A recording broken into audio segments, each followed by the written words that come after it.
싱크대 배수구에서 꿀럭거리며 끈적하게 물 넘기는 소리가 울렸다. 수면 위로는 붉은 고추기름 찌꺼기가 둥둥 떠다녔다. 나는 스펀지를 집어들고 마지막 남은 도자기 접시 가장자리에 말라붙은 밥알을 긁어낸 뒤 수도꼭지를 틀어 물로 헹궈냈다. 거실에서는 텔레비전 예능 프로그램의 왁자지껄한 웃음소리가 흘러나왔다. 하지만 시어머니 방정숙의 목소리가 그 소리를 가뿐히 뚫고 나왔다. 그녀는 시누이의 근황을 친척에게 자랑하느라 기세가 등등했다. 우리 수현이가 곧 대기업에 들어가잖니? 4년제 대학식이나 나온 애가 아무데나 가서 대충 일할 수야 없지?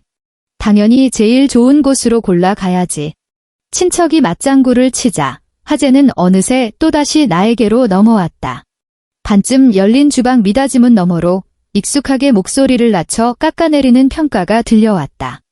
어머, 윤서는 주방에 들어간 지 3시간이 넘지 않았어. 음식 솜씨 하나는 참 좋네, 친척이 말했다. 집구석에서 빵이나 굽는 애가 그거라도 해야 쓸모가 있지. 시어머니는 일부러 목소리를 낮추지도 않았다. 포크로 사과를 찍는 소리와 함께 그녀의 말이 이어졌다. 뭘 더 바라겠어? 학벌이 있기를 해. 배운 게 있기를 해. 나는 수도꼭지를 잠갔다. 물소리가 끊기자 조용한 주방 안으로 그 노골적인 험담이 유난히 더 또렷하게 날아들었다. 깨끗해진 접시를 식기 건조대에 꽂고 마른 수건을 가져와 손을 닦으며 나는 아무런 대꾸도 하지 않았다. 빈 그릇과 과일 껍질이 잔뜩 쌓인 커다란 쟁반을 들고 주방 문을 열고 나갔다. 거실 소파에는 4사람이 앉아 있었다. 시누이는 휴대폰을 든 채 자기 네일아트를 찍고 있었고 남편 심재혁은 텔레비전 화면 속 게임 재방송에 시선을 받고 있었다. 단 한 사람도 고개를 돌려 나를 보지 않았고 무거운 쟁반을 받아주려고 일어서는 사람도 없었다. 나는 식탁 위에 쟁반을 내려놓고 남은 반찬들을 정리하기 시작했다. 7년 이 집의 공기는 내가 결혼하던 그날의 어느 한순간에 멈춰버린 것 같았다. 28살이 되던 해 나는 심씨 집안으로 시집을 왔다. 처음 인사하러 간 식사 자리에서 시어머니 방정숙은 내가 대학 수학 능력 시험조차 치르지 않았다는 말을 듣자마자 쇠젓가락을 식탁 위에 탁 소리 나게 내려놓았다. 당시 살아계셨던 시아버지는 아무 말도 하지 않았지만 안색은 시어머니 못지않게 어두웠다. 결국 그들이 고개를 끄덕이게 만든 건 심재혁이 뒤에서 수없이 강조했던 그 한마디 덕분이었다. 윤서 돈 잘 벌어요. 남편은 당시 자기 어머니에게 그렇게 말했다. 엄마, 사업 수완이 좋아서 진짜 얘랑 결혼하면 우리 집 떵떵거리고 살 수 있다니까요. 그 말은 결혼의 프리패스 티켓이 되었지만 동시에 끔찍한 족쇄가 되었다. 결혼식 당일 신부 대기실, 막 웨딩드레스로 갈아입은 나는 야은 문짝 너머로 축의금을 받고 있던 친척에게 시어머니가 불평하는 소리를 똑똑히 들었다. 아무리 그래도 여자 쪽 조건이 너무 빠지잖아. 번듯한 대학 근처도 못 가본 애를 며느리로 들였다고 하면 이웃들이 얼마나 비웃겠어. 그냥 눈 딱 감고 대충 살게 둬야지 어쩌겠어. 드레스 자락을 쥐고 있던 내 손가락이 빳빳하게 굳었지만 결국 스르르 힘을 풀고 말았다. 결혼 7년 차, 내 명의로 된 맞춤형 온라인 베이커리 브랜드는 연간 거래액이 5억 원에 육박하고 있었다. 밤낮 없이 오븐 앞을 지킨 덕에 나는 3억 원을 전액 현금으로 지불하고 반포동에 있는 2투룸 아파트의 전세를 얻었다. 그것은 시작에 불과했다. 매월 15일이면 내 휴대폰에는 어김없이 은행 거래 내역 알림이 떴다. 150만 원 시어머니의 생활비 통장으로 정확히 이체되는 금액이었다.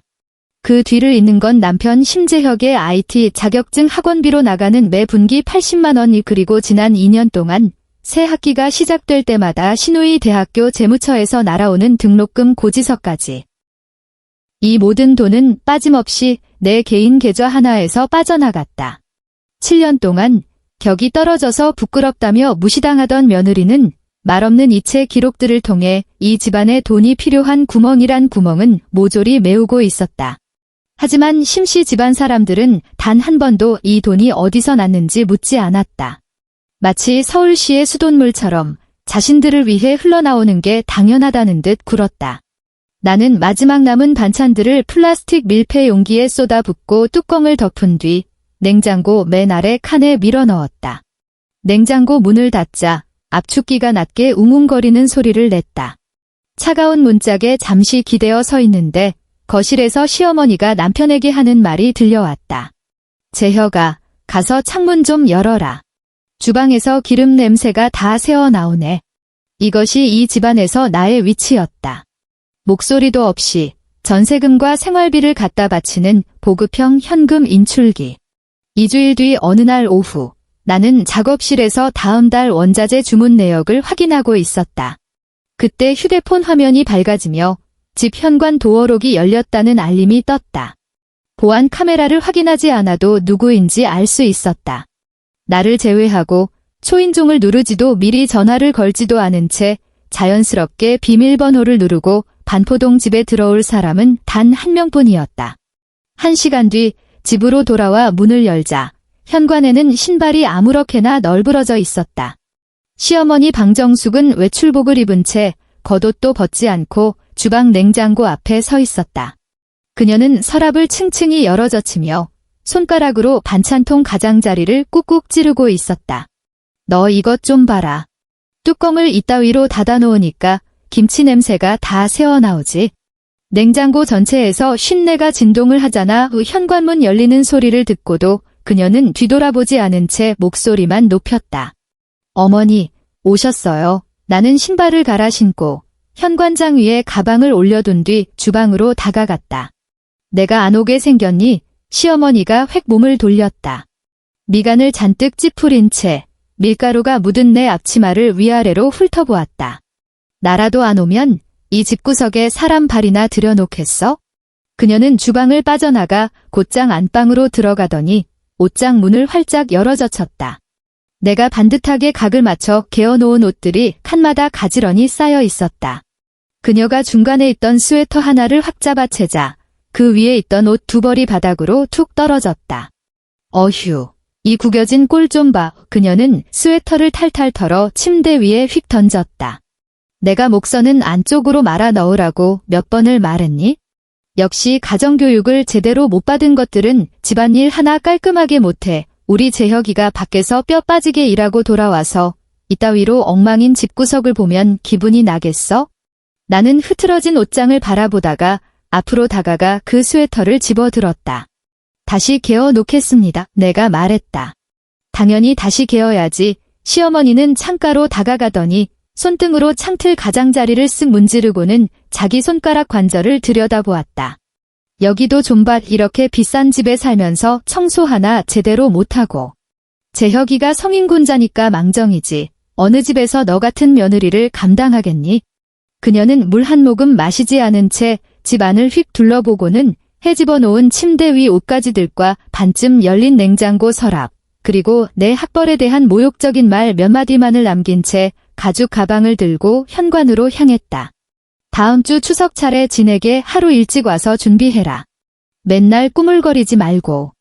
내 시아버지 지하에서 며느리 꼴 보고 답답해하시지 않게 문이 닫히기 전 그녀가 남긴 마지막 말이었다. 도어록이 철컥 잠기는 소리가 났다. 집안은 다시 완벽한 정적에 휩싸였다. 나는 그 스웨터를 다시 펼쳐 소매를 접고 목선을 안쪽으로 말아 넣어 평평하게 만든 뒤 옷장 안에 반듯하게 집어넣었다. 그러고는 주방으로 걸어가 냉장고에서 반찬통을 꺼내 테두리에 맺힌 물기를 닦아내고 달칵 소리가 날 때까지 플라스틱 잠금 장치를 꾹꾹 눌러 닫았다. 이 모든 행동을 나는 아주 천천히 해냈다. 습관이란 참으로 무서운 것이어서 사람의 신경에 두꺼운 굳은 살을 박이게 만든다. 마음 한구석에서는 무언가 단단히 잘못되었다고 외치고 있었지만 몸은 여전히 정해진 궤도를 따라 기계처럼 움직이고 있었다. 추석 전날 밤, 시어머니의 오래된 아파트. 거실 바닥에는 낡은 신문지가 빈틈없이 깔려 있었고 한가운데에는 길다란 멀티탭이 꽂힌 전기 그릴이 놓여 있었다.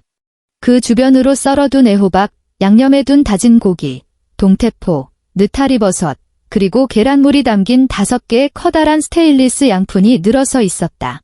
나는 그릴 앞에 양반다리를 하고 앉아 밀가루를 묻히고 계란물을 입혀 팬에 올리는 과정을 기계처럼 반복했다.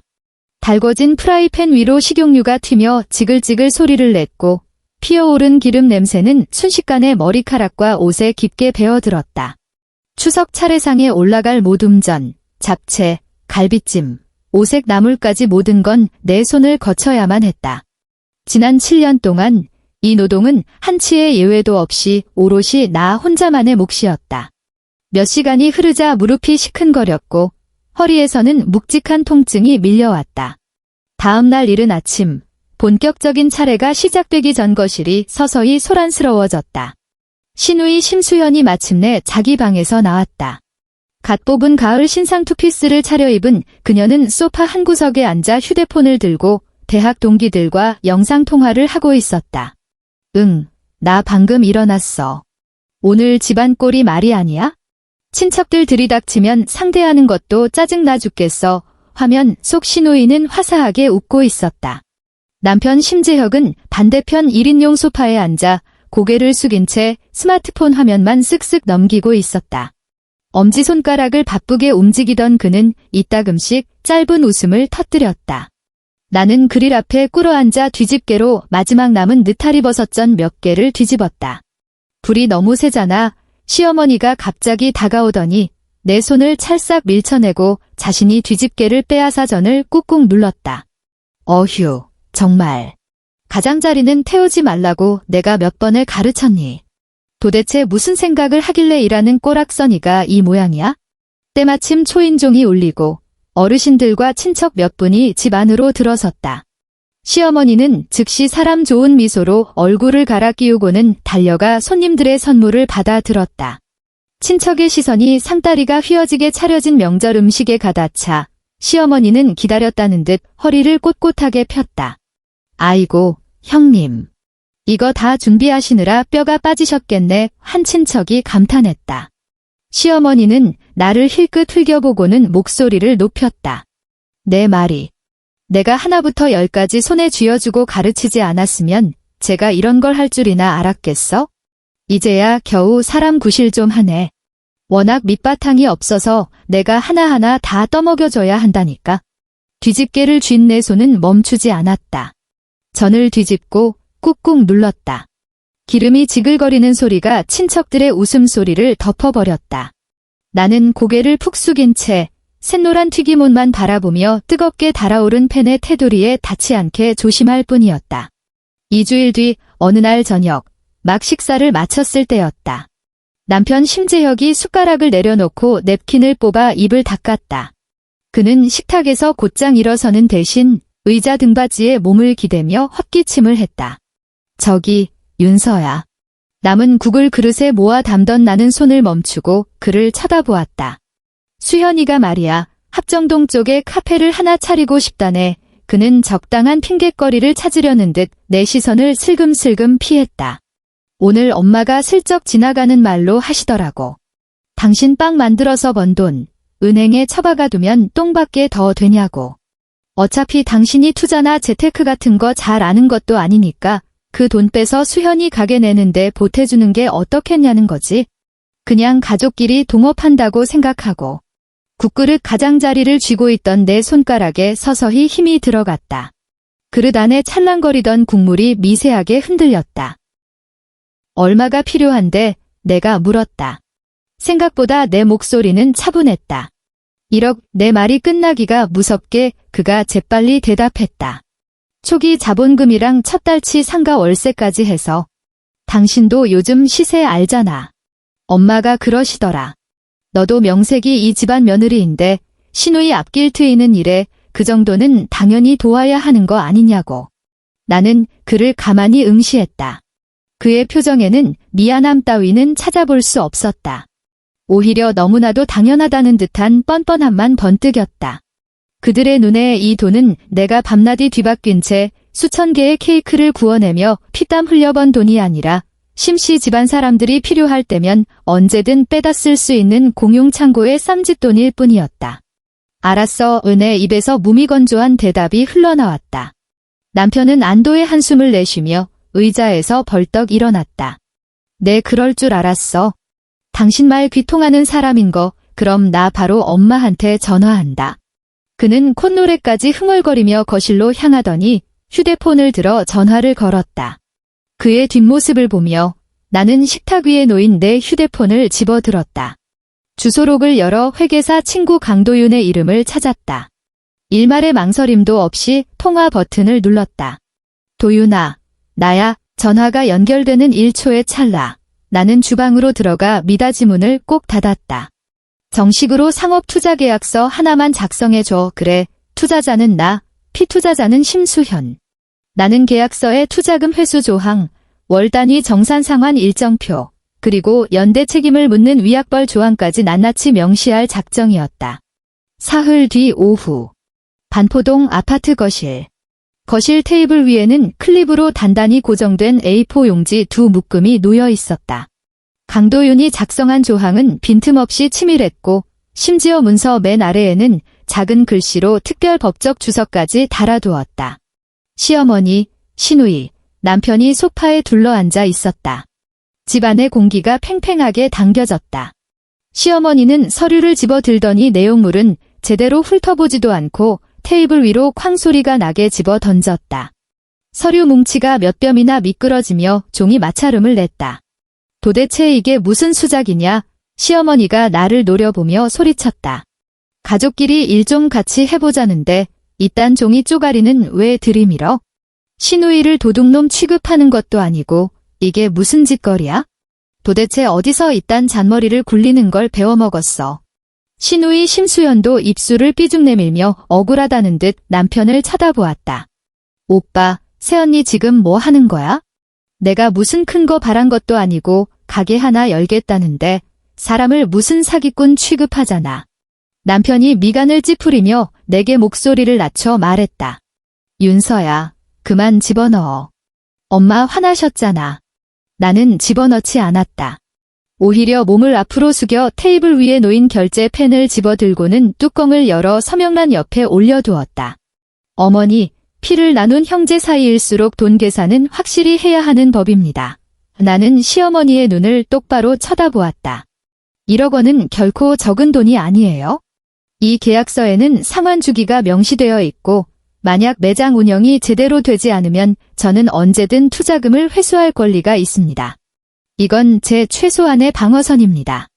나는 서류를 3번째 장으로 넘겨 특정 문장을 손가락으로 가리키며 한 글자 한 글자 또박또박 읽어 내려갔다. 제7조 제3항.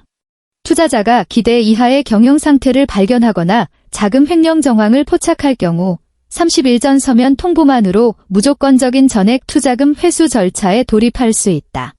만약 30일 이내에 변제하지 못할 시 피투자자 명의의 자산으로 압류하거나 강제 청산을 신청할 수 있다.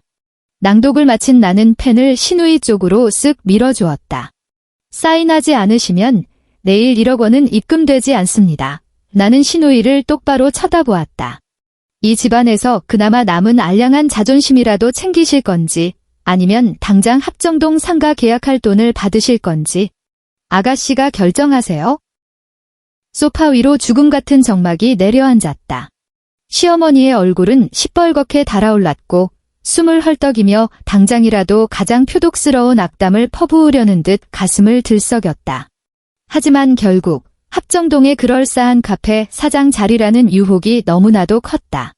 그녀는 이를 악물고 콧방귀를 한 번 뀌더니 고개를 획 돌려 나를 외면했다.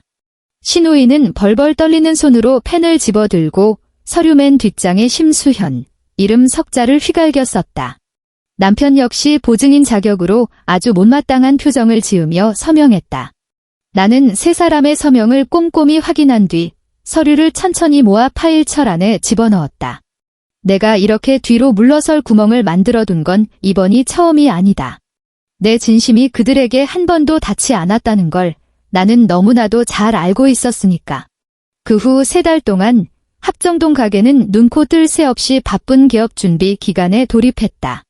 나는 작업실에 개인 주문 절반을 쳐내고 내 모든 시간을 블랑이라는 이름의 이 카페에 갈아 넣었다. 직접 주방 연구실을 3번이나 찾아가 이 가게만을 위한 독점 시그니처 디저트 메뉴 6가지를 개발해냈다. 그뿐만이 아니었다. 5년 동안 나와 거래하며 신뢰를 쌓아온 최상급 밀가루와 버터 공급업체 3곳의 연락처를 신우이에게 넘겼고 심지어 직접 미팅 자리에 나가 계약 성사까지 도왔다. 공급업체 사장님들은 내 얼굴을 보고 원래라면 어림도 없을 납품 단가를 무려 30%나 깎아주었다. 하지만 이 모든 과정 동안 신우이 심수현이 매일같이 한 일이라곤 예쁘게 인테리어된 매장 안에서 종류별로 앞치마를 갈아입어 보거나 창가 자리에 앉아 셀카를 찍는 것뿐이었다. 그녀의 소셜미디어는 온갖 각도에서 찍은 사진들로 도배되었고 밑에는 하나같이 열심히 일하는 여자가 아름답다. 맨땅에 헤딩하는 창업. 힘들지만 이 예쁜 벽을 보면 힐링 완료 같은 글귀가 적혀 있었다. 그 사진 속에는 언제나 신우이 혼자, 그리고 우유 거품조차 제대로 내지 못한 엉망진창인 라테 아트 한 잔뿐이었다. 개업을 3일 앞둔 어느 깊은 밤. 나는 작업실에서 마지막 시식용 케이크 샘플을 포장해 시어머니 집으로 차를 몰았다. 오늘 밤은 신우이가 본가에서 잔다고 했기에 최종 당도를 확인받아야 했다. 낡은 아파트 단지 아래에 차를 세웠다. 보온 상자를 들고 계단을 올라가 현관문 앞에서 막 비밀번호를 누르려던 참이었다. 문이 꽉 닫히지 않은 채 아주 살짝 틈이 벌어져 있었고 그 사이로 현관 센서 등 불빛이 새어나오고 있었다. 문을 밀고 들어가려는데 문틈 사이로 집안의 대화 소리가 흘러나왔다. 엄마, 그 케이크들 꼭 새언니네 작업실에서 떼와야 돼? 사실 나 다른 디저트 공장 알아본 데 있는데 거기서 떼다 팔아도 똑같단 말이야. 신우이가 입안 가득 무언가를 씹으며 웅얼거리는 소리였다. 그냥 개거썩 시어머니의 목소리에는 짙은 경멸과 뻔뻔함이 덕지덕지 묻어 있었다. 어차피 재료 비는 게 앞으로 달아둘 건데 그 돈은 당연히 걔가 내야지. 우리 심씨 집안에서 학교 구경도 제대로 못한 며느리를 거둬서 이만큼 반듯한 가정에서 사람답게 살게 해줬으면 그게 지 인생에 얼마나 큰 복인데. 내가 걔한테 빚졌다고 생각할 거 하나도 없어. 다 지가 당연히 해야 할 도리야. 오빠는 도대체 새언니 어디가 좋아서 결혼한 건지 몰라. 푼돈 좀 버는 거 빼고는 평소에 말도 제대로 안 통하고 솔직히 친구들 모임에 데리고 나가기도 창피하잖아. 그러니까 너한테 이 카페를 차려준 거 아니니? 내가 가게 크게 키워서 내 오빠 회사로 끌어들여.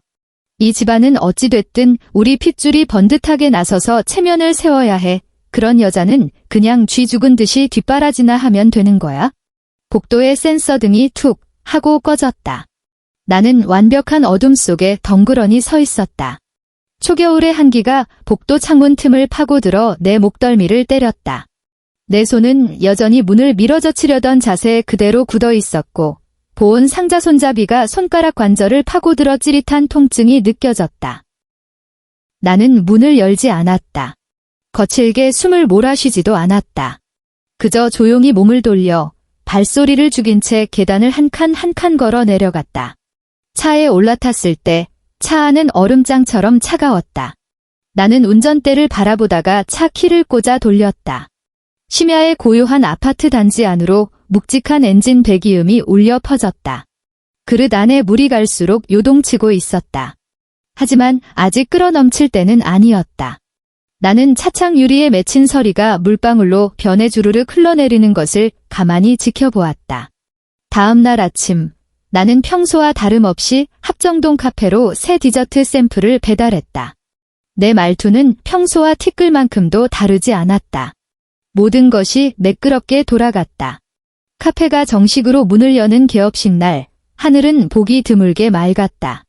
합정동 대로변에 자리 잡은 가게는 눈이 부시도록 새하였다. 신우이는 무려 50명에 가까운 손님을 불러 모았다. 시어머니의 교직 퇴직자 모임 친구들부터 남편 회사의 같은 부서 동료들, 그리고 신우이가 대학 시절부터 어울려 다니던 온갖 지인들까지 바글거렸다. 나는 새벽 4시에 눈을 떴다.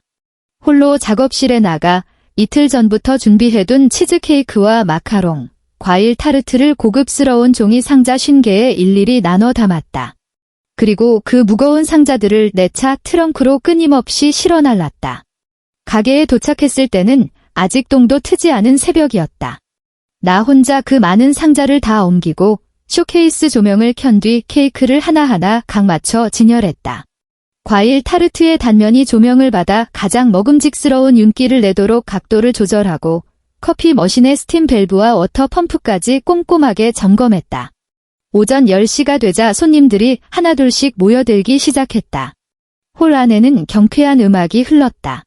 시어머니는 검붉은 벨벳 원피스를 빼입고 미용실에서 잔뜩 힘을 준 머리로 등장했다. 시누이는 입구에 서서 축하 화환을 받았고 남편은 그 옆에서 자기 회사 동료들을 맞이하느라 정신이 없었다. 개업 행사가 시작되자 음악 소리가 줄어들었다. 시어머니가 마이크를 쥐고 카페 한가운데에 마련된 단상 옆으로 섰다. 장내가 조용해졌다. 오늘 귀한 걸음 해주신 여러분 정말 감사합니다. 시어머니의 목소리는 쩌렁쩌렁했고 자부심으로 똘똘 뭉쳐 있었다. 그녀는 시누이를 자기 쪽으로 확 끌어당겼다. 이 가게는 우리 수연이의 피와 땀이 서린 곳입니다. 털을 잡고 인테리어를 고르고 메뉴를 하나하나 짜는 것까지 전부 우리 수연이가 4년제 대학 다니며 길러온 그 고급스러운 안목 덕분이지요. 여러분, 이 세련된 인테리어와 소품들 좀 보세요. 제대로 배우지 못한 사람들은 감히 이런 품격이 뭔지 상상이나 하겠습니까? 안 그렇습니까? 사람들 사이에서 왁자지껄한 호응과 함께 박수가 터져나왔다. 우리 딸내미가 이 가게 때문에 밤을 얼마나 새웠는지 몰라요. 앞으로 우리 심 사장님 사업 번창하게 다들 많이들 도와주세요. 시어머니는 만면에 웃음을 띠며 마이크를 시누이에게 넘겼다. 나는 주방 통로와 가장 가까운 구석자리에 홀로 덩그러니 서 있었다.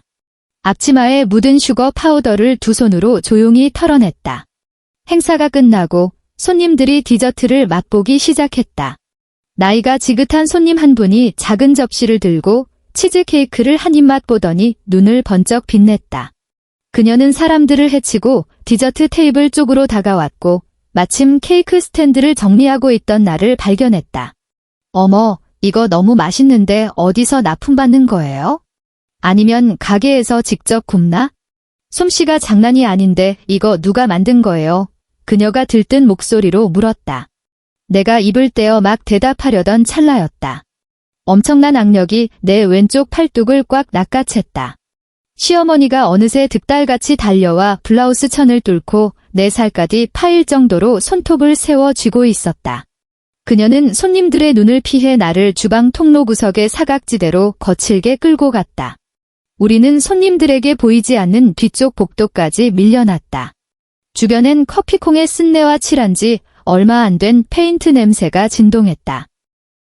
그녀는 내 팔을 확 놓더니 목소리를 잔뜩 낮췄다. 하지만 내뱉는 단어 하나하나가 마치 독을 바른 모처럼 날아와 박혔다. 너는 그냥 여기 처박혀 있어? 앞에 나서서 유세 떨 생각 말고. 시어머니는 혐오감으로 이글거리는 눈빛으로 나를 쏘아보았다. 오늘 여기 온 사람들이 어떤 사람들인지 몰라. 다들 사회에서 한 자리씩 하는 교장 선생님들의 부장님들이야. 고등학교나 간신히 졸업한 없이 자란 티 팍팍 내는 기집애가 온몸에 기름 냄새, 빵 냄새를 풀풀 풍기고 돌아다니고. 진짜 격 떨어지게 싫이. 넌 도대체 거기서 뭘 얼쩡거린 거니? 수현이한테 배운 거 없는 무식한 새언니가 있다는 걸 동네방네 소문이라도 내고 싶어서 환장했어? 그녀는 구석진 벽을 삿대질했다. 딱 여기 처박혀 있어? 부르기 전엔 절대 기어 나오지 말고 손님 접대는 수현이가 알아서 하게 둬. 내 말 알아들었니? 말을 마친 그녀는 옷에 묻지도 않은 먼지를 털어내더니 다시 그 고상하고 우아한 사모님 미소를 얼굴에 덧씌운 채 홀에 있는 손님들을 향해 걸어 나갔다. 나는 제자리에 선 채 어둠 속에 잠겨 있었다. 그녀가 움켜쥐었던 왼쪽 팔뚝이 욱신거렸다. 천천히 나는 앞으로 한 걸음 내디뎠다. 병오서리의 사각지대를 벗어나 홀에 세워진 커다란 관음죽 화분 잎사귀 틈으로 바깥을 내다보았다. 내 시선은 사람들을 지나 정확히 남편 심재혁의 정수리에 가닿았다. 그는 회사 남자 동료들과 무리지어 서 있었다. 그중 한 사람이 휴대폰을 높이 치켜들고 단체 사진을 찍으려 하고 있었다. 심지혁은 입이 찢어지게 웃으며 V자를 그렸다. 카메라 셔터가 눌리기 정확히 1초 전 그의 시선이 힐끗 나를 향했다. 그는 내가 주방 통로 입구의 어두운 그늘 속에 초라하게 서 있는 것을 보았다. 방금 전 시어머니가 나를 구석으로 거칠게 끌고 가는 그 모든 과정도 보았을 것이다. 이 거리라면 대화 내용까지는 들리지 않았겠지만 7년을 부부로 살아온 그가 방금 무슨 일이 있었는지 모를 리가 없었다. 공기 중에서 우리의 시선이 정면으로 부딪혔다. 그의 얼굴에 걸려있던 웃음이 딱딱하게 굳었다. 하지만 그건 아주 찰나의 0. 몇 초뿐이었다. 다음 순간 그는 황급히 고개를 푹 숙이더니 넥타이를 고쳐 매는 신용을 했다. 그러고는 다시 고개를 들어 동료의 휴대폰 렌즈를 향해 활짝 웃어 보였다. 나와의 시선을 완벽하게 차단하기 위해 그는 자신의 휴대폰을 아까보다 더 높이 치켜들어 그 직사각형의 금속 덩어리로 자기 얼굴을 철저하게 가려버렸다. 김치, 홀 안에서 왁자지껄한 사진 촬영 소리가 들려왔다. 나는 그 장면을 가만히 응시했다. 1초, 2초, 3초. 물이 끓어올랐다. 비명도 폭발음도 없었다. 그저 바닥에서부터 요동치며 마지막 남은 수증기를 토해냈을 뿐이다. 나는 뒤를 돌아 목에 걸려있던 앞치마 끈을 풀어 헤쳤다. 그리고는 옆에 있던 쓰레기가 가득 찬 종이 상자 위에 그것을 아무렇게나 툭 걸쳐 놓았다. 좁아터진 다용도실로 돌아간 나는 선반 위에 올려둔 외투와 가방을 집어들었다. 나는 더 이상 바깥에 있는 50명의 사람들을 쳐다보지 않았고 고등교육이 낳은 빛나는 시누이도 내 남편이라는 작자도 쳐다보지 않았다. 나는 카페 뒷문으로 연결된 녹슨 철문을 콱 밀어젖혔다. 초겨울의 서늘한 서울바람이 순식간에 내 폐부 깊숙이 밀려 들어오며 몸에 찌들어 있던 퀴퀴한 커피 냄새와 역겨운 시럽 냄새를 씻어냈다. 질척거리는 뒷골목을 걷는 내 발걸음은 소름 끼칠 정도로 가벼웠다. 그날 오전의 개업식은 그야말로 대성공이었다. 홀 안은 웃음꽃이 만발했고 사람들은 잔을 부딪히며 축하를 나눴다. 내가 사라졌다는 사실을 알아챈 사람은 단 한 명도 없었다. 나는 어두침침한 뒷골목을 따라 대로변까지 걸어 나왔다. 단 한 번도 뒤돌아보지 않았다. 초겨울의 찬바람이 앞이 벌어진 코트깃 사이로 사정없이 파고들어 밀가루와 슈거 파우더가 얼룩진 얇은 스웨터를 뚫고 들어왔다. 길가에는 점심 장사를 하는 고기구이 집 몇 곳이 환풍기를 쌩쌩 돌리며 하얀 연기를 토해내고 있었고 삼겹살 기름이 타들어가는 냄새가 공기에 섞여 흩어졌다. 나는 코트를 단단히 여미고 횡단보도를 건너 공영주차장에 세워둔 내 차를 향해 성큼성큼 걸어갔다. 운전석에 앉아 차 문을 닫는 순간 온 세상의 공기가 증발해버린 것처럼 기분 좋은 정적이 찾아왔다. 차 안에는 아침에 케이크를 실어 나를 때 배어든 바닐라 빈 향기가 아직 옅게 남아있었다. 나는 차 키를 꽂고 돌렸다. 디지털 계기판이 켜지며 전자시계가 오후 2시 15분을 가리켰다. 지금쯤 합정동 그 카페에서 시어머니는 심수연의 손을 붙잡고 고학력자가 풍기는 기품에 대한 사람들의 찬사를 온몸으로 만끽하고 있을 것이다. 그리고 심재혁은 아마도 휴대폰을 주머니에 쑤셔넣고 동료들 앞에서 너그럽고 젠틀한 남편 연기를 이어나가고 있겠지. 나는 가속 페달을 밟고 합정동을 빠져나왔다. 반포동 아파트에 도착했을 때는 오후 3시가 채 되지 않은 시각이었다. 도어록 비밀번호를 누르고 문을 열었다. 현관에는 내 실내화 한 켤레만 덩그러니 놓여 있었다. 개업 준비로 다들 아침 일찍 나간 탓에 오늘 이 집엔 아무도 없었다. 거실에는 시어머니가 지난번에 왔을 때 칙칙 뿌려대던 싸구려 방향제 냄새가 아직도 둥둥 떠다니고 있었다. 나는 실내복으로 갈아입지도 코트를 벗지도 않은 채 곧장 안방 드레스룸으로 직행했다. 맨 아래 칸에 처박혀 있던 까만색 대형 캐리어를 끌어내어 지퍼를 열고 바닥에 활짝 펼쳤다. 그러고는 서랍장으로 다가가 나와 내 딸 지아의 속옷, 두툼한 앙고라 니트, 평소 즐겨 입던 바지들을 몽땅 꺼내 캐리어 안에 차곡차곡 쌓아 올렸다. 내 손길에는 한치의 조급함도 없었다. 셔츠 한 벌의 소매가 제대로 안 접혔을 때는 심지어 그것을 탈탈 털어 시어머니가 지독하게도 강요했던 그 목선은 안쪽으로 많은 방식대로 반듯하게 접어 캐리어에 넣었다. 옷을 개키는 내내 천과 천이 스치며 내는 바스락거리는 마찰음만이 방 안을 채웠다. 캐리어 2개를 가득 채우자 우리 모녀가 서울에서 챙겨야 할 모든 짐 정리가 끝났다. 벽면을 차지하던 옷장의 절반이 순식간에 텅 비었고 그 안에는 심재혁의 빳빳하게 다려진 와이셔츠와 정장들만 껍데기처럼 남겨졌다. 오후 4시, 나는 수원으로 향했다. 일주일 전 미리 봐두고 단기 계약을 마친 친정엄마 노영자 여사의 집 근처 아파트로 이 짐가방들을 몽땅 옮겨두었다. 그러고 나서 수원 관내의 한 초등학교로 찾아가 지하의 전학 수속 서류와 전입신고 증명서를 행정실 선생님에게 제출했다. 하윤서 어머님 맞으시죠? 전학 확인서에 직인 찍혔고요. 다음 주 월요일에 아이 데리고 바로 등교하시면 됩니다. 교무실 선생님이 붉은 도장이 찍힌 서류를 내밀었다. 감사합니다. 은하는 서류를 반듯하게 접어 가방 안에 챙겨 넣었다. 밤 9시, 나는 서울의 유치원에서 지아를 데리고 곧 텅 비어버릴 반포동 아파트로 돌아왔다. 이것이 우리가 이 집에서 보내는 마지막 밤이었다. 지아는 유치원에서 간식으로 받은 과일 젤리 한 봉지를 손에 꼭 쥔 채 조수석에서 잠들어 있었다. 나는 아이를 안아 침대에 눕히고 이불을 덮어준 뒤 새근새근 뱉어내는 규칙적인 숨소리를 가만히 들었다. 발소리를 죽이고 침실을 빠져나온 나는 거실 천장 조명을 켜는 대신 플로어 스탠드 하나만 켰다. 텔레비전 장식장으로 다가가 맨 아래 서랍을 열고 그 안에 들어있던 철제 파일 박스를 꺼냈다. 거실 바닥에 양반다리를 하고 앉아 파일 박스를 열었다. 그 안에는 더블 클립으로 종류별로 묶어둔 서류들과 통장들이 빼곡했다. 가장 위에 놓인 첫 번째 묶음, 지난 7년간 내 명의로 된 모든 은행 계좌의 종이 거래 내역서였다. 나는 맨 위에 있던 통장 하나를 펼쳤다. 첫 페이지부터 몇 줄 건너 하나씩 비가 오나 눈이 오나 절대 빠지지 않고 찍혀있는 이체 기록이 눈에 들어왔다. 통장에는 이렇게 적혀 있었다. 매월 15일. 이체. 방정숙. 150만 원. 통장 페이지를 한 장, 또 한 장 넘겼다. 지난 7년. 가장 오래된 국민은행 통장에서 지금의 신한은행 통장으로 바뀌는 동안 통장 정리기에 찍힌 잉크 자국은 짙은 색에서 점차 옅은 색으로 변해 있었다. 두 번째 서류 뭉치는 서울 서초구에 있는 IT 전문 학원의 수강료 납부 확인서였다. 결제자는 하윤서, 수강생 이름은 심재혁.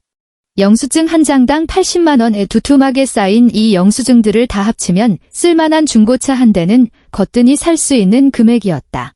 세 번째는 심수연의 지난 2년치 대학교 등록금 납부 영수증이었다. 매번 등록금 납부 마감일 이틀 전, 심지어 어떤 때는 마감 불과 몇 시간을 앞두고 내 계좌에서 대학교 재무처법인 계좌로 다이렉트 송금된 내역들이었다. 나는 이 서류들을 옆으로 밀어내고 맨 밑에 깔려있던 정식계약서 두 부를 꺼냈다. 하나는 지금 살고 있는 이 반포동 아파트의 2년짜리 전세 계약서였다. 임차인, 하윤서. 보증금 3억 원. 이 계약서에는 확정일자 도장과 날짜가 선명하게 찍혀 있었다. 심재혁은 계약하던 그날부터 이 서류를 제대로 들여다본 적이 단 한 번도 없었다. 그저 이 집이 입지가 좋아서 자기 회사까지 지하철로 딱 세 정거장이라는 사실만 알 뿐이었다. 다른 하나는 석 달 전 강도윤이 작성했던 그 투자계약서였다. 맨 마지막 장에는 신우이 심수연이 어찌나 힘을 주어 서명했는지 종이가 꾹 눌려 파인 자국까지 선명하게 남아 있었다. 나는 손가락 끝으로 그 서명 자국을 천천히 문질러 보다가 다시 계약서 세 번째 장으로 페이지를 넘겼다. 희미한 플로어 스탠드 불빛에 의지해 제7조 제3항 아래에 빼곡하게 적힌 작은 글씨의 법적 주석들을 가만히 내려다보았다. 눈시울이 붉어지지도 않았고 누군가 목을 조르는 것 같은 숨막힘도 없었다. 그저 무릎이 조금 저릿했고 거실 바닥의 냉기가 바지를 뚫고 살갗으로 스며드는 것만 느껴졌다. 벽에 걸린 시계의 바늘이 느릿느릿 원을 그렸다. 새벽 1시 정각. 나는 바닥에 놓인 휴대폰을 집어들어 회계사 강도윤에게 전화를 걸었다. 신호음이 4번 울린 뒤에야 통화가 연결되었다. 수화기 너머로 이불이 바스락거리는 소리가 미세하게 들렸고 도윤의 목소리에는 짙은 수마가 묻어 있었다. 윤서야. 이 새벽에 웬일이야? 케이크 쪽에 무슨 문제 생겼어? 도윤아, 나야의 텅 빈 거실에 낮게 울리는 내 목소리에는 아무런 억양이 없었다. 그 1억 원 투자금 회수 절차 시작해줘. 수학이 넘어가 일순간 정적에 휩싸이더니 이내 이불을 걷어차고 벌떡 일어나는 소리가 들려왔다. 뭐? 투자금 회수. 야, 오늘 걔네 카페 개업 첫날 아니었어. 도윤의 목소리에서 잠기운이 완전히 달아났다. 너 진짜 지금 바로 제7조 제3항 발동할 거야? 이거 한 번 시작하면 그 집안이랑은 완전히 끝장이야. 진짜 2번 다시 안 볼 작정으로 하는 거 맞지? 다시 한번 대화해볼 생각은 없고? 대화할 필요 없어. 나는 눈앞에 투자 계약서를 응시했다.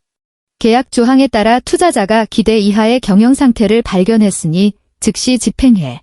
정식으로 투자금 회수 통보서 하나 작성해서 30일 이내에 1억 원 전액 상환하라고 청구해줘. 내일 오전 9시 정각에 퀵이든 뭐든 제일 빠른 걸로 해서 합정동 카페로 다이렉트로 보내.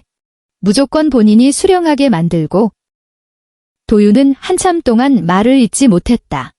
우리가 알고 지낸 지 10년이 넘었고 지난 세월 내가 그 집구석에 퍼부은 모든 계좌 내역을 직접 관리해준 친구였다.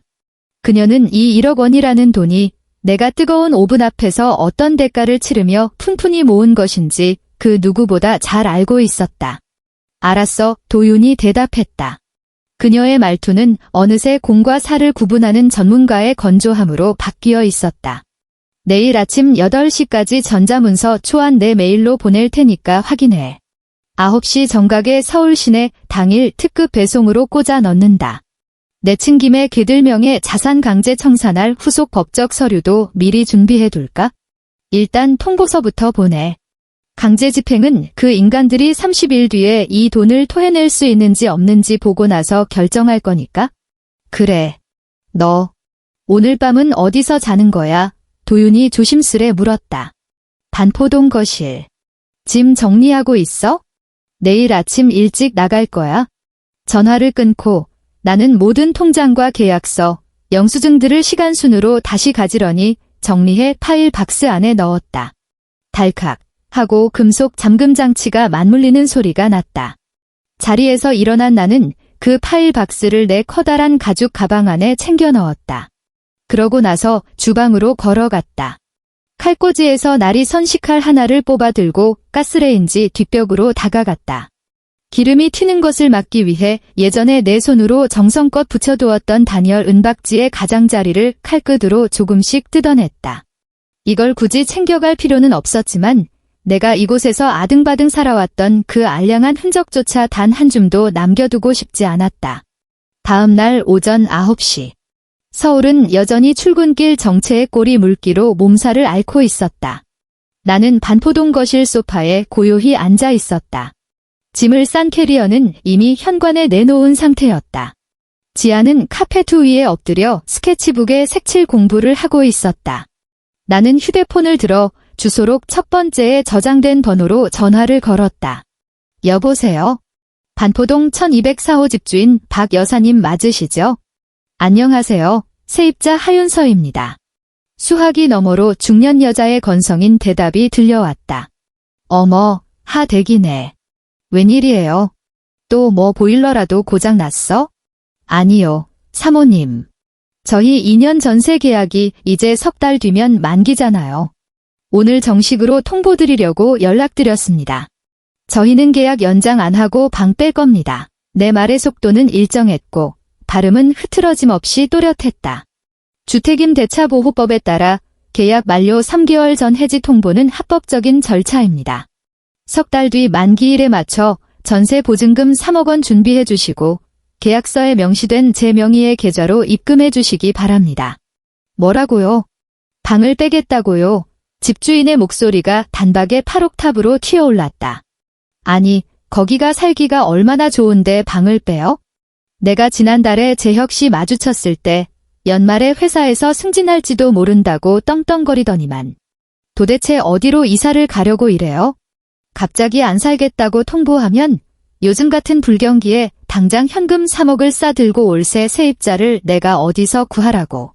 이건 제 결정입니다. 사모님. 3달이면 부동산에 다시 매물 올리시기에 충분한 시간일 겁니다. 나는 심재혁에 대한 이야기는 가볍게 무시했다. 잠시 후에 휴대폰 문자 메시지로 계약 해지 통보서 보내드릴 테니 내용 확인하시고 수신했다는 답장 꼭 부탁드립니다. 아침부터 실례했습니다. 끊겠습니다. 그녀가 불평을 쏟아내기 전에 나는 미련 없이 통화 종료 버튼을 눌렀다. 곧바로 나는 신한은행 모바일 앱을 켰다.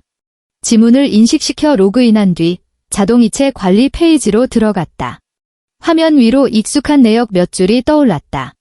내 검지손가락은 수취인 방정숙, 매월 15일, 150만 원이라고 적힌 항목을 지그시 눌렀다. 화면 하단에 빨간색 휴지통 모양의 아이콘이 나타났다. 내가 그것을 누르자 화면 위로 확인 메시지가 떴다. 정말로 해당 자동이체 설정을 취소하시겠습니까? 한번 취소하면 복구할 수 없습니다.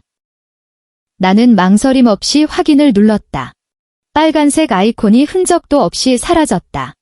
지난 7년 동안 끊임없이 그들의 숨통을 틔워주던 거대한 현금 파이프라인이 이 아침을 기점으로 완벽하게 박살났다. 이어서 나는 오늘 아침에 세 번째 전화를 걸었다. 오 대표님, 안녕하세요. 저 하윤서입니다. 네, 아침부터 바쁘신데 죄송합니다. 다름이 아니라 제가 연결해드렸던 합정동 카페 블랑 원자재 납품 계약건 말인데요. 거기에 들어가는 최고급 밀가루랑 동물성 생크림 물량, 지금 당장 납품 중단해 주십시오.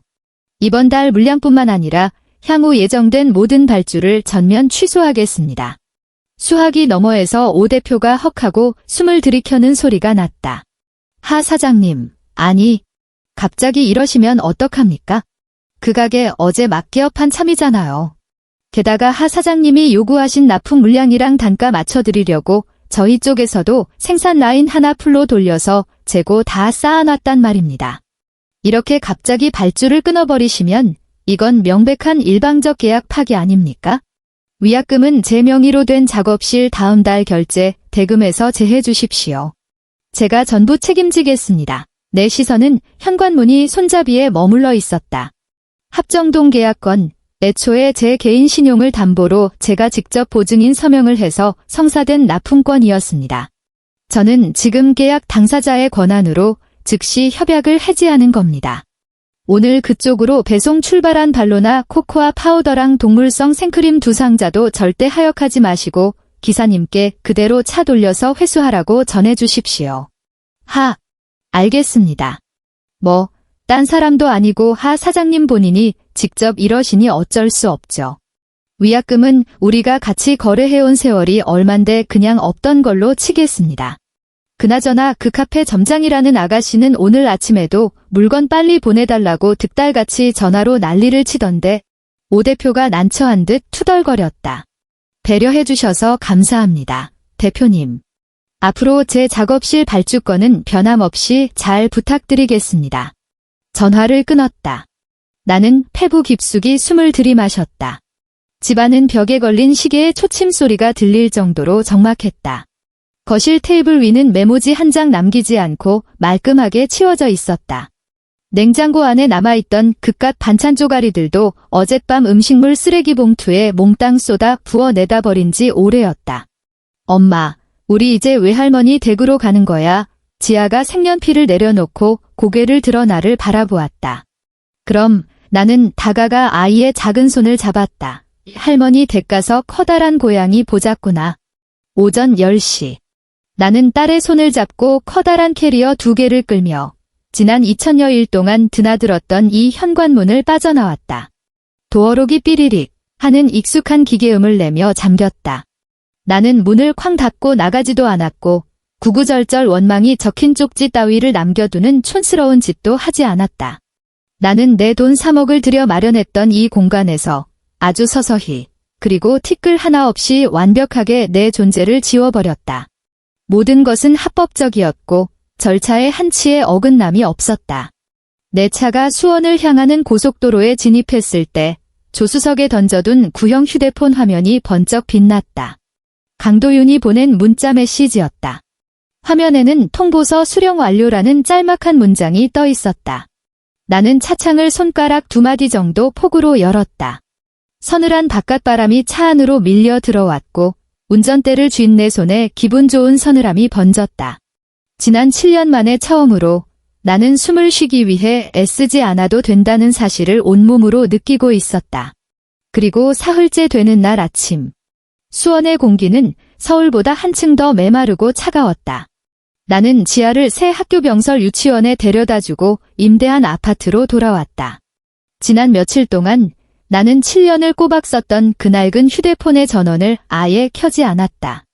대신 새로 단말기를 개통해 번호도 완전히 바꿔버렸다. 새 휴대폰으로 내 베이커리 브랜드의 업무 시스템에 접속했다. 처리해야 할 주문 12건이 가지런히 대기 중인 것을 확인했다. 중고 매장에서 헐갑에 건져온 스테인리스 작업대는 내 손길이 다 반짝반짝 윤이 났다. 나는 앞치마 끈을 등 뒤로 단단히 묶었다. 박력분 포장지를 뜯어 새하얀 가루를 전자저울 위 스테인리스 볼에 쏟아부었다. 저울의 디지털 숫자가 미친 듯이 올라가더니 이내 450g에 딱 맞게 멈춰섰다. 1g은 정확히 1g이었다. 전자저울은 절대 사람을 속이지 않았고 밀가루 반죽은 나에게 어느 대학을 나왔냐며 삿대질을 하지 않았다. 그것들은 오직 내가 치대고 반죽하는 그 시간과 정성에 비례해 딱 그만큼의 찰기와 글루텐으로 보답해줄 뿐이었다. 나는 싱크대 수도꼭지를 틀어 손을 씻었다. 차가운 물줄기가 손가락 관절 사이사이를 씻겨 내려갔다. 바로 그 시각. 비록 내가 합정동 현장에 있지는 않았지만 훗날 여러 경로를 통해 전해 들은 이야기와 수중폭탄처럼 내 휴대폰에서 연쇄 폭발을 일으킨 음성 메시지들을 통해 개업 3일차 아침 그 카페에서 어떤 아수라장이 펼쳐졌는지 생생하게 조립해낼 수 있었다. 개업 3일째 아침, 합정동 카페 블랑의 뒷문이 정각에 열렸다. 심수연은 화사한 실크 시폰 블라우스를 빼입고 콧노래를 부르며 열쇠를 꽂아 문을 열었다. 오늘 대학 동기 2명이 카페로 놀러 오기로 되어 있어서 시그니처 조각 케이크를 잔뜩 준비해둬야 한다며 잔뜩 들뜬 상태였을 것이다. 그런데 주방으로 들어간 그녀의 시야에 선반 위에 산더미처럼 쌓여 있어야 할 수입 밀가루 포대들이 보이지 않았다. 냉장고를 열었지만 미리 각 맞춰 썰어둔 최고급 버터 덩어리들도 몽땅 증발해버린 후였다. 그뿐만이 아니었다. 그녀는 작업대 앞으로 다가가 습관적으로 짙은 남색 표지의 노트를 찾았다. 개업 3일 전 내가 직접 그곳에 올려두었던 6가지 시그니처 디저트의 오븐 온도부터 시럽 배합 비율까지 모든 영업 비밀이 적힌 나만의 레시피 노트였다. 작업대 위는 텅 비어 있었다. 그녀의 얼굴이 사색이 되었다. 그녀는 벌벌 떨리는 손으로 휴대폰을 집어들어 원자재 공급처인 오 대표에게 전화를 걸었다. 오 대표님, 저 합정동 카페 점장인데요. 아니, 오늘 아침에 들어와야 할 재료들이 왜 아직도 안 온 거죠? 아이고, 우리의 젊으신 심 점장님이시구먼. 전화기 너머 오 대표의 목소리는 철저하게 사무적이고 냉랭했다. 앞으로 그쪽으로 재료 들어갈 일 없습니다. 오늘뿐만이 아니라 우리 거래는 이걸로 끝입니다.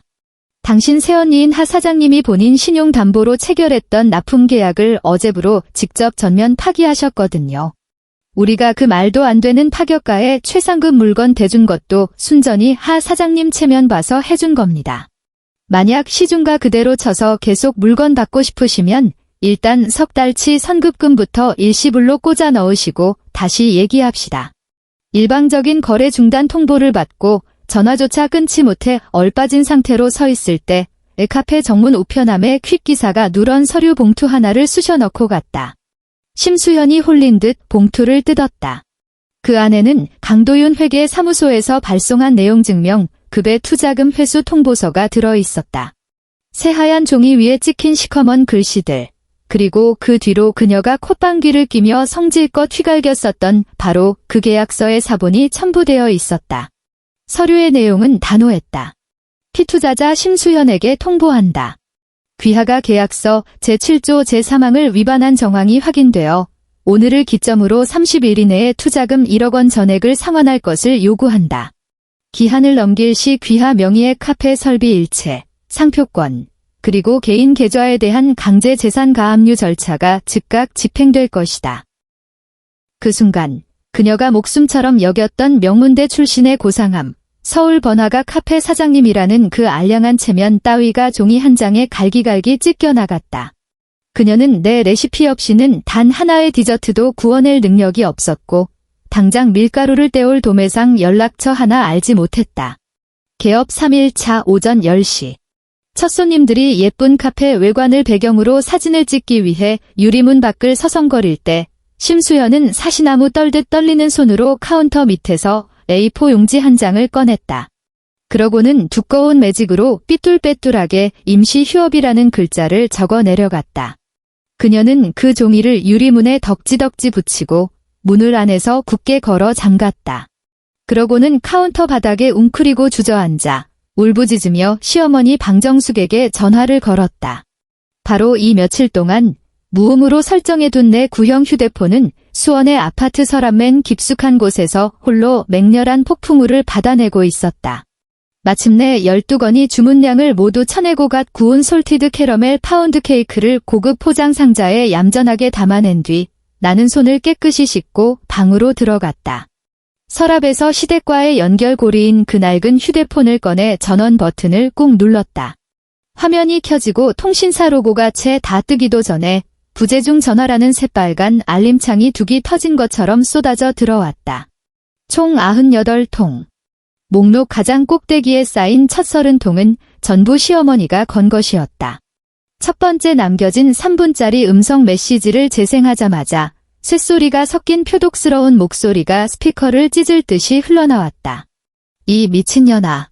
내가 도대체 뭐라도 되는 줄 알아?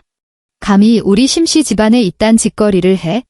뭐, 투자금 회수. 내까짓 게 무슨 권리로 그 돈을 다시 뺏어가. 그 돈은 애초에 내가 우리한테 갖다 바쳐야 할 돈이잖아. 지금 당장 반포동집으로 튀어들어와. 너 오늘 내 눈앞에 안 나타나면 내가 당장 경찰서 가서 너 사기죄로 쳐넣을 거야. 우리 재혁이한테 당장 너 같은 근본 없는 년이랑 이혼하라고 할 테니까 그리 알아. 나는 얼굴 근육 하나 까딱하지 않고 다음 메시지 재생 버튼을 눌렀다. 중간에 쌓인 35통은 신우이 심수연이 남긴 것이었다. 첫 번째 음성 메시지에서 그녀의 목소리는 어떻게든 쿨한 척, 아무렇지 않은 척 애를 쓰고 있었다. 새언니, 지금 나랑 장난해? 그만 좀 해. 오늘 가게 엄청 바쁘니까 빨리 레시피 노트나 가져와. 수익금 몇 % 떼주면 되는데? 나중에 천천히 얘기하면 되잖아. 10번째 메시지에 다다르자 그녀의 목소리에는 분노가 서려 있었다. 새언니, 솔직히 내가 카페 사장 소리 듣는 거 질투나서 이러는 거지? 그 거지 같은 계약서도 언니가 억지로 사인하게 협박한 거잖아. 이 독한 뱀 같은 여자야. 하지만 25번째 메시지를 넘어가자 목소리는 통제할 수 없는 오열과 비굴한 애원으로 돌변해 있었다. 새언니, 내가 진짜 무릎 꿇고 빌게. 제발 살려줘. 오늘 손님들은 들이닥치는데 쇼케이스는 텅 비었고 거래처는 내 번호 수신 차단했어. 그 보증금, 엄마가 자존심 다 버리고 친구들한테 돈 빌려서 겨우 낸 거란 말이야. 언니, 제발 레시피 좀 돌려줘. 내가 진짜 평생 연니한테 잘할게. 제발 전화 좀 받아. 엉엉. 마지막 33통은 남편 심재혁이었다. 발악하는 모녀의 목소리와는 달리 남편의 메시지는 기묘할 정도로 서서히 무너져 내리는 과정을 보여주고 있었다. 초기 메시지들에서 그의 말투는 여전히 자기가 위에 있다는 오만함과 짜증으로 가득했다. 윤서야, 적당히 해라. 엄마 오늘 아침에 충격받으셔서 심장 아프다고 난리셔. 수연이 가게 이제 막 열었는데 내가 멋대로 거래처 끊어버리면 어쩌자는 거야? 잔말 말고 빨리 전화해. 저녁에 퇴근하고 내가 처가로 데리러 갈 테니까 이번 일은 이걸로 끝내자. 이틀 뒤 남겨진 메시지에서는 그의 목소리에 묘한 당혹감이 섞여 있었다. 윤서야, 너 집에서 짐 다 뺐어. 옷장이 왜 텅 비어 있는 건데? 너 진짜 도대체 무슨 속셈이야? 그리고 어제 새벽 남겨진 마지막 메시지. 40초 동안 삭막한 기계음과 정적만이 흘렀다. 끝날 무렵 마지막 2초를 남기고 묵직한 한숨소리와 함께 형편없이 찌질해진 목소리가 기어나왔다. 너 다 듣고 있지? 나는 그 98통의 메시지를 토시 하나 빼놓지 않고 전부 들었다. 배속을 돌리지도 건너뛰지도 않았다. 고요하고 평화로운 수원의 늦은 오후, 나는 지난 7년간 내 숨통을 조여왔던 그 역겨운 목소리, 세계가 공포와 절망 속에서 어떻게 허물어져 가는지를 조용히 감상했다. 그러고 나서 나는 설정 앱에 들어가 망설임 없이 디바이스 초기화 버튼을 눌렀다. 화면의 진행 막대가 100%를 채우고 완전히 시커먼 화면으로 변하는 것을 확인한 후 나는 그 고철 덩어리 휴대폰을 쓰레기통에 처박았다. 그달의 15일. 몹시도 평범한 수요일이었다. 그날 오전 시어머니 방정숙은 지난 7년 동안 매달 그래왔듯 낡은 통장을 챙겨 들고 동네 국민은행 지점으로 향했다. 이후 며칠 며느리는 흔적도 없이 사라졌고 딸려네 카페는 개업하자마자 문을 닫아 위약금 폭탄을 맞게 생겼으니 그녀가 기댈 곳이라곤 매달 칼같이 꽂히는 이 150만 원이라는 현금뿐이었다. 그녀는 창고 직원에게 통장을 툭 던지며 말했다. 여기 거래 내역 좀 싹 정리해서 찍어줘요. 통장 정리기가 지잉지잉 소리를 내며 몇 초간 돌아갔다. 직원은 통장을 되돌려주며 조금 난처한 얼굴로 말했다. 어르신, 이번 달 15일에는 입금된 내역이 없으신데요? 시어머니는 멍한 표정으로 통장 페이지를 꾹꾹 짚었다. 그럴 리가 있어? 여기 윗줄 좀 봐요. 매달 15일마다 안 빠지고 돈이 들어왔구먼. 네, 기록을 보니까 7년 전부터 어르신께 돈을 이체하신 분 성함이 하윤서 님으로 되어 있네요. 직원이 투명한 아크릴 가림막 너머로 통장을 가리켜 보여주었다. 그런데 하윤서 님이 사흘 전에 본인 계좌에서 이쪽으로 설정해 두셨던 자동이체를 완전히 해지하셨습니다. 그래서 이번 달 150만 원은 입금되지 않았고요. 설정 자체가 사라졌으니 앞으로도 영원히 안 들어옵니다. 허공에 떠있던 시어머니의 손이 딱딱하게 굳었다. 7년 동안 그녀는 그 돈이 귀한 아들 심재혁이 자기 월급에서 피 같은 돈을 쪼개어 바치는 효도금이라고 굳게 믿어 의심치 않았다. 작게 찍힌 그 이름 3글자를 단 한 번도 제대로 들여다본 적이 없었다. 왜냐하면 그녀의 상식 속에서 고등학교나 간신히 졸업한 미천한 며느리 따위가 이렇게 큰 거금을 다달이 내놓을 수 있을 리가 만무했기 때문이다. 같은 날 밤. 반포동 아파트. 심재혁은 거대한 불안감의 무게를 이기지 못하고 완전히 짓눌려 버렸다. 그는 퇴근 후 부서 회식도 내팽개치고 곧장 집으로 뛰어들어왔다. 그가 내 전용 수납장을 벌컥 열었지만 당연하게도 그 안은 텅 비어 있었다. 그는 서재의 책장으로 달려가 내가 늘 소중하게 보관해 두었던 그 파일 박스를 미친 듯이 찾기 시작했다. 진짜 파일 박스는 내가 이미 챙겨갔지만 그는 서랍 맨 밑바닥에 처박혀 있던 낡은 복사본 쪼가리들을 기어코 발견해냈다. 그것은 2년 전 이 아파트의 전세 연장 계약을 할 때 남겨둔 서류의 복사본이었다. 심재혁은 거실 바닥에 털썩 주저앉은 채 종이장처럼 얇은 그 사본을 부들부들 떨리는 손으로 부여잡았다. 거기엔 임차인 하윤서라는 이름이 선명하게 박혀 있었다. 그 밑에 첨부된 은행 고액 이체 영수증 사본 위에도 3억 원이라는 전세금을 싸준 송금인 란에 똑같이 그 이름 3글자가 적혀 있었다. 그는 바닥에 떨어진 또 다른 영수증 하나를 주워 들었다. 자신이 8개월 내내 수강했던 그 고급 IT 정보 자격증 학원의 납부 영수증이었다. 결제자 서명란에 적힌 글씨, 역시 자기 아내의 이름이었다. 그는 거실 메인 조명도 켜지 않은 캄캄한 어둠 속에 멍하니 앉아 있었다. 사방에는 텅 빈 아내의 옷장과 먼지만 남은 딸아이의 장난감 상자뿐이었다. 그는 한참 동안 서류 조가리들을 노려보며 미동조차 하지 않았다. 창밖 올림픽대로를 달리는 자동차 불빛만이 이따금씩 그의 얼굴을 스치고 지나갔다.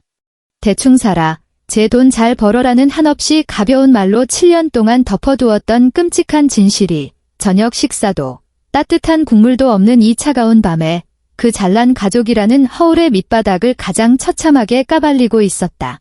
인간이란 이성을 잃으면 기상천외한 촌극을 벌이기 마련이다. 나를 찾지 못한 지 2주 차로 접어들자 시어머니 방정숙은 여론몰이를 해보기로 작정했다.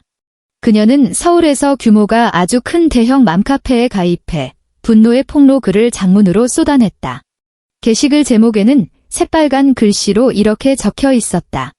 싸가지 없는 며느리가 말도 없이 가출하더니 어린 시누이 밥줄까지 끊어버리려고 합니다. 이거 어쩌면 좋죠? 본문에서도 그녀 특유의 위선적인 자존심과 나에 대한 멸시가 뚝뚝 묻어났다. 솔직히 우리 집안에서 불쌍해서 걷어준 겁니다. 고졸 출신이라 번듯한 대학교 문턱도 못 밟아본 데다가 성질머리는 더럽고 예의범절이라곤 밥 말아 먹은 애죠. 제가 어른으로서 불쌍한 애 사람 만들려고 참 많이도 가르쳤습니다. 애가 푼돈 좀 번다길래 재테크 좀 도와주려고 우리 딸내미 카페 차리는데 투자금 명목으로 돈 좀 보태라고 자리를 마련해줬죠. 그런데 은혜를 갚기는커녕 갑자기 온 집안 살림살이를 다 털어서 도망치더니 다짜고짜 내용 증명을 보내서 투자금을 당장 내놓으라고 협박을 하네요. 이런 천박한 여자는 마땅히 지탄받아야 하는 거 아닙니까? 이 골 때리는 게시물은 강도윤이 캡처해서 내게 보내준 것이었다. 내 전 시어머니께서 아주 대단한 관종짓을 하셨더라. 도윤이 전화통화 너머로 헛웃음을 터뜨렸다. 화낼 필요 없어. 밑에 달린 댓글 반응이나 좀 봐. 나는 휴대폰 화면을 확대해 그 밑에 달린 수백 개의 댓글을 읽어내려갔다. 게시된 지 고작 3시간 만에 댓글은 100개를 훌쩍 넘긴 상태였다. 하지만 방정숙이 기대했던 천하의 불효막심한 며느리를 향한 비난 여론은 전혀 찾아볼 수 없었다. 매일같이 시월드와 사회생활의 틈바구니에서 생존해온 주부들의 시선은 바늘 끝보다도 예리하고 독살스러웠다. 그러니까 딸내미 카페 차려준 돈이 며느리 주머니에서 나왔다는 소리네요. 게다가 내용 증명까지 보낼 정도면 합법적인 투자 계약서 썼다는 거 아니에요? 어머님, 불쌍해서 걷어졌다뇨. 며느리가 카페 차려줄 현금이 떡하니 있는데 댁내가 걷어줄 급이나 됩니까? 그 잘난 아드님 월급은 다 어디로 빼돌리셨고요? 집안 살림을 다 털었다고요? 설마 지금 살고 계신 집 전세 보증금도 그 고졸 며느리가 해온 거 아닙니까? 돈줄 끊기니까 아쉬워서 맘카페에 사람 찾으러 오셨네. 학벌 없다고 무시할 땐 언제고 양심 좀 챙기세요. 돈 갖다 바치고 몸 부서져라 일하면서 학벌 타령 듣는다고? 나 같으면 그냥 도망 안 치고 시댁 주방 다 때려 부수고 나왔다. 방정숙은 씩씩거리며 당신들이 뭘 안다고 떠들어. 이건 가정교육의 문제라고 라는 대댓글을 2개나 달았지만 즉각 쏟아지는 수많은 질문 폭격에 파묻히고 말았다. 결국 2시간 뒤 게시물은 원작자의 분노 어린 삭제로 흔적도 없이 사라졌다. 시간이 흘러 한 달이 지났다. 서울은 완전히 뼈가 시린 한겨울로 접어들었다. 어느 날 오후 외출해서 돌아온 친정엄마 노영자 여사가 아파트 현관에 서서 깊은 한숨을 내쉬었다. 엄마는 코트 주머니에서 네모 반듯하게 접힌 하얀 봉투 하나를 꺼내 내게 건넸다. 재혁이 그놈이 찾아왔더라. 엄마가 나를 안쓰럽게 쳐다보며 말했다. 내가 몇 호에 사는지 모르니까 내가 사는 빌라 1층 밑에서 3시간을 꼬박 서 있더란다. 내 입술이 시퍼렇게 얼어있길래 내가 먼저 다가가서 물었지. 그랬더니 죽어도 이걸 내 손에 전해달라면서 한 번만 얼굴 보게 해달라고 싹싹 빌지 않겠니? 나는 베이킹 작업대 앞에서 손을 닦고 그 봉투를 받아 들었다. 안에는 손으로 직접 쓴 편지가 들어있었다. 원래도 악필인 심재혁의 글씨는 추위에 떨며 썼는지 획들이 삐뚤빼뚤하고 엉망이었다. 나는 의자를 당겨 앉아 편지를 펼쳤다. 윤서야. 요 며칠 내가 널 찾으려고 미친놈처럼 헤맸어. 그날 집 안을 뒤지다가 책장 밑에 깔려있던 전세계약서 사본을 봤어. 집주인이 전화와서 집을 매물로 내놓겠다고 하고 나서야 우리가 살던 그 아파트 보증금 3억을 내가 다 냈다는 걸 알았어. 엄마도 이번 주에야 알게 되셨대. 지난 7년 동안 엄마가 쓰던 생활비가 내가 회사에서 받은 보너스가 아니었다는 걸. 나는 거실 바닥에 앉아서 내가 내 대신 내준 학원비 영수증들을 보면서 내가 진짜 뼛속까지 개자식이라는 걸 느꼈어. 그날 카페에서 엄마가 널 끌고 가는 거 나도 봤어. 정말 그냥 한순간 회사 사람들 앞에서 상황 설명하기가 곤란해서 그게 너한테 이렇게 깊은 상처가 될 줄은 몰랐어. 제발 한 번만 돌아와 주면 안 될까? 합정동 그 카페거는 이제 내가 신경 안 써도 되니까. 편지는 2장을 꽉 채우고 있었다. 자신이 기생하던 방패막이가 사라져 당장 길거리에 나앉게 생긴 현실을 깨닫고 나서야 부랴부랴 써 내려간 이 사과문. 이 글의 행간에는 여전히 회피와 변명만이 가득했다. 그는 그저 자신이 당장 날아온 청구서를 결제할 능력이 없다는 사실을 발견했을 뿐이다.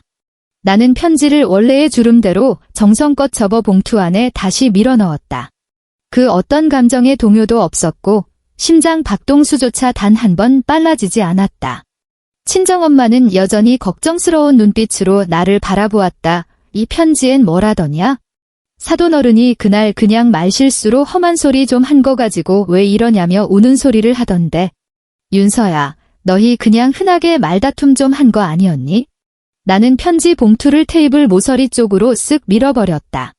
엄마, 나는 엄마를 쳐다보며 말했다. 그날 시어머니가 말실수를 한 게 아니야. 7년 동안 꾹꾹 눌러 담았던 그 진심을 마침내 입 밖으로 뱉어낸 것뿐이지. 당일 오후, 나는 심재혁의 이 편지와 그동안 취합한 모든 재무증빙 자료 스캔본을 묶어 강도윤이 소개해준 가사 소송 전문 변호사에게 이메일로 전송했다. 메일 제목은 딱 한 줄이었다. 정식 이혼 소송 제기 및 부부 공동 재산 분할 청구 포기. 단, 조건은 상대방 재산이 전무하므로 지하의 단독 친권 및 양육권 전면 확보. 3개월 후 수원에도 초봄의 바람이 불어왔다. 지아는 새 학교에 완벽하게 적응했고 매일 돌아오면 크레파스로 형형색색의 커다란 고양이와 태양을 도화지에 그려댔다.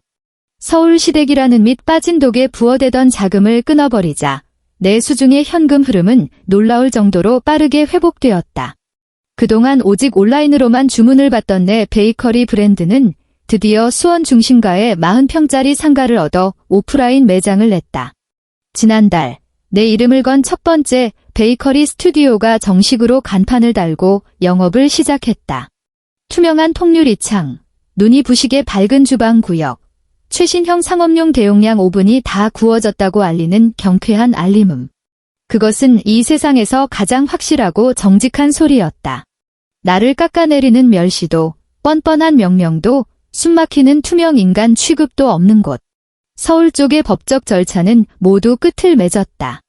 변호사가 전화를 걸어와 이혼 판결문이 강제로 확정되었다고 알려왔다. 귀책 사유가 명백한 데다 변호사를 선임할 비용조차 감당할 수 없었던 상대 측은 그 흔한 저항 한 번 제대로 하지 못한 채 나가 떨어졌다. 이름만 허세스럽게 지어놨던 합정동 카페 블랑은 한 달을 겨우 버티다 결국 간판을 내렸다. 밀가루 공급은 끊겼고 레시피도 없었으며 무엇보다 다음 달로 다가온 살인적인 상가 월세를 감당할 능력이 전혀 없었기 때문이다. 심수현이 투자금 1억 원에 대한 위약금을 상환하지 못하자 강도윤은 즉각 강제 집행을 신청했다. 매장 안에 상업용 커피 머신과 설비 일체를 법원 경매로 넘겨 채무의 일부를 상계했고 남은 빚은 여전히 심수현의 개인 신용정보에 빨간 줄로 매달려 있었다. 시어머니 방정숙은 생명줄과도 같던 월 150만 원을 잃었다. 그녀가 그토록 자랑하던 교원연금 따위로는 서울의 비싼 생활비와 그녀가 체면을 유지하기 위해 입던 벨벳 외투의 할부금을 도저히 감당할 수 없었다. 며칠 전 서울에서 친하게 지내던 지인들의 험담을 통해 들려온 바에 따르면 61살의 방정숙은 먼지 쌓인 낡은 교환을 다시 꺼내 들었다고 한다. 그녀는 동네 아파트 단지를 돌며 자존심을 굽히고 초등학생 학습지 과외 알바라도 구해보려 전전긍긍하고 있었다. 그녀는 이제 어느 친척 모임에서도 4년제 대학을 졸업한 그 훌륭한 딸내미 이야기는 절대 입 밖에 꺼내지 않았다. 심재혁은 말할 것도 없었다. 반포동 아파트의 3개월 만기일이 지나자마자 집주인은 칼같이 도어록을 바꾸고 집을 거둬들였고 3억 원의 전세 보증금은 1원도 빠짐없이 내 명의의 계좌로 환불되었다. 화려한 보호막을 잃어버린 심재혁은 수중에 남은 얄팍한 예금으로는 월세가 폭등한 그 동네에서 화장실 딸린 고시원 하나 구하기도 버거웠다. 결국 그는 금천구 구석의 곰팡이 핀 낡은 월세방으로 짐을 싸서 들어가야만 했다. 오후 2시. 오늘 구운 첫 번째 프랑스식 뿌띠빵이 오븐에서 나왔다. 직원이 뜨거운 트레이를 꺼내자 열기와 함께 짙은 버터 풍미가 순식간에 매장 안을 가득 채웠다. 나는 넓게 빠진 원목 정전기 방지 작업대 앞에 섰다. 깨끗한 젖은 행주를 손에 쥐고 나무결을 따라 부드럽게 문지르며 상판에 남은 밀가루 입자들을 조심스레 닦아냈다. 이 원목 테이블은 아주 튼튼했다. 테이블 다리가 무쇠주물로 만들어져서 그 어떤 인간이 함부로 내뱉는 말 한마디에 형태가 찌그러지거나 흔들릴 일은 없었다. 매끄럽고 길게 뻗은 이 상판을 내려다보던 나는 문득 반포동 아파트 거실에 있던 그 오래된 짙은 색 식탁을 떠올렸다. 지난 7년 동안 시어머니가 불쑥 들이닥칠 때나 명절에 친척들이 모일 때면 다들 너무나도 당연하다는 듯 그 식탁 앞에 자리를 잡고 앉았다. 그들은 원목의 코팅이 덜 반짝거린다고 불평했고 손가락으로 모서리를 훑으며 먼지를 검사했으며 그곳에 앉아 음식상을 나르는 여자를 향해 대학교 문턱도 못 밟아본 주제라고 손가락질을 해댔다. 그들은 그 튼튼한 식탁이 심씨 집안의 고귀한 핏줄과 남편의 번듯한 직장 덕분에 자연스럽게 자라난 줄 알았을 것이다. 그들이 몰랐던 사실은 이거다. 나는 30일짜리 투자금 회수 통보서를 빼들었고 3억 원의 전세 보증금을 싹 걷어들였으며 다달이 바치던 150만 원의 보급줄을 완전히 끊어버렸다. 나는 그 식탁 위에 올려져 있던 도자기 밥그릇 하나 깨부수지 않았다. 나는 그저 조용히 몸을 숙여 지난 7년간 묵묵히 버텨주던 그 식탁 다리들을 하나하나 쑥 빼버렸을 뿐이다. 그러고는 한 발짝 물러서서 그들이 굉음을 내며 무너져 내린 상판조차 남지 않은 그 처참한 폐허 위로 영원히 곤두박질 치는 꼴을 고요히 지켜보았을 뿐이다. 오늘의 사연은 여기까지입니다. 어떤 사람들은 누군가의 돌봄에 너무 익숙해진 나머지 그 희생을 공기처럼 당연하게 여깁니다. 그리고 그 공기가 완전히 사라진 그날에야 비로소 자신이 평생 남의 숨결에 기생의 숨을 쉬고 있었다는 사실을 깨닫게 되죠. 진짜 체면은 학벌이나 출신에서 나오는 것이 아닙니다. 멸시와 조롱 속에서도 묵묵히 자신의 자리를 지키며 책임져온 그 단단한 땀방울이 만들어내는 법입니다. 구독자 여러분, 매일매일 속 시원하고 즐거운 하루 보내시길 바라며 우리는 다음 영상에서 뵙겠습니다. 감사합니다.